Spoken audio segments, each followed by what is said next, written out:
అలాగే ఎవరు మాట్లాడని సబ్జెక్ట్ కిలోమీటర్లు వేల ఎకరాలు మన ఇండియా బోర్డర్ని చైనా ఆక్యుపై చేస్తుంది, ఎవరు మాట్లాడట్లేదు.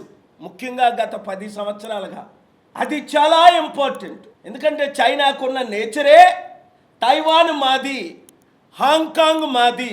ఇప్పుడు రష్యా ఏ విధంగా యుక్రెయిన్ క్రిమియా 2014లో, ఇప్పుడు యుక్రెయిన్ 20% ఆక్యుపై చేసి ప్రెసిడెంట్ ట్రంప్ దాన్ని యుక్రెయిన్ని రష్యాకి ఇచ్చేయండి ఆ 20% అనడం, దాన్ని నేను తీవ్రంగా ఖండించడం.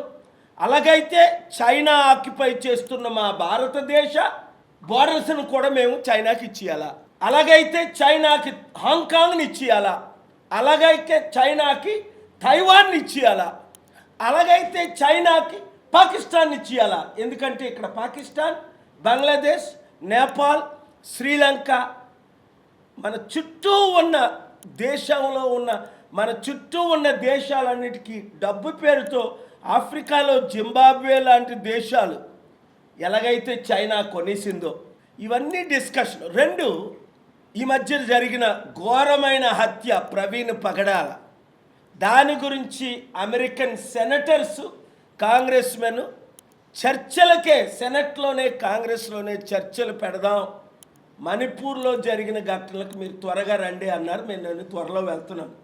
దాడులు ఎక్కువైపోయాయి, ప్రజాస్వామ్యం కూని అయిపోయింది.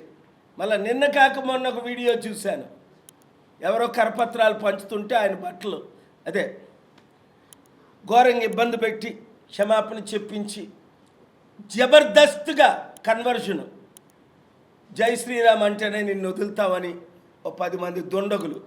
అంటే ఇప్పుడు ఏంటి మన దేశ పరిస్థితి ఇంత దారుణంగా అయిపోయింది కనబడుతుందా మీడియా మిత్రులారా?